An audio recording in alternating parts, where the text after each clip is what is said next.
Welcome back, guys. So, if you recall, last time there was a boy who tried to steal the bag of a large woman and failed at his attempt. The woman could turn him over to the police, but she didn't. Now, what happens? Let us follow the lead of the story. Ma'am? The water was dripping from his face. The boy looked at her. There was a long pause, a very long pause. After he had dried his face and not knowing what else to do, dried it again. The boy turned around, wondering what next. The door was open. He could make a dash for it down the hall. He could run, run, run, run. The woman was sitting on the daybed. After a while, she said, "I were young once, and I wanted things I could not get." There was another long pause. The boy's mouth opened. Then he frowned, not knowing he frowned. The woman said, "You thought I was going to say, but didn't you?" Thought I was going to say that. Pause. Silence. "I have done things too, which I could not tell you, son." Everybody's got something in common. So you sit down while I fix something up to eat. You might run that comb through your hair so you will look presentable. In another corner of the room, behind a screen, was a gas plate and an ice box. Mrs. Jones got up and went behind the screen.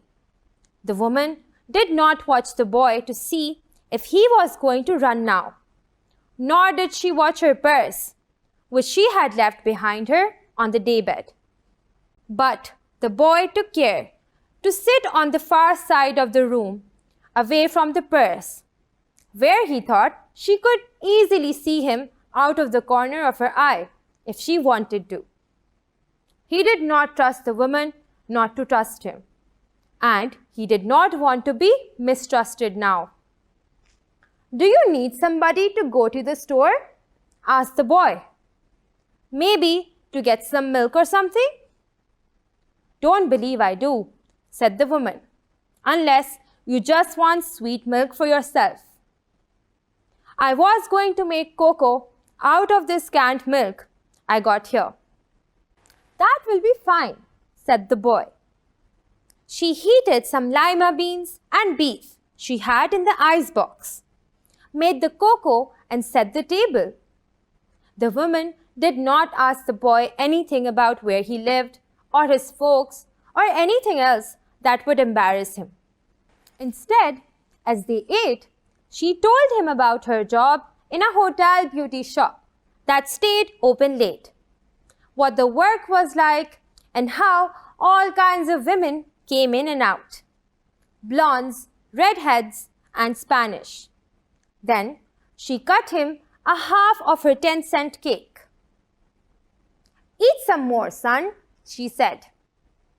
When they were finished eating, she got up and said, "Now, here, take this $10 and buy yourself some blue sweat shoes. And next time, do not make the mistake of latching onto my pocketbook, nor anybody else's, because shoes got by devilish ways will burn your feet.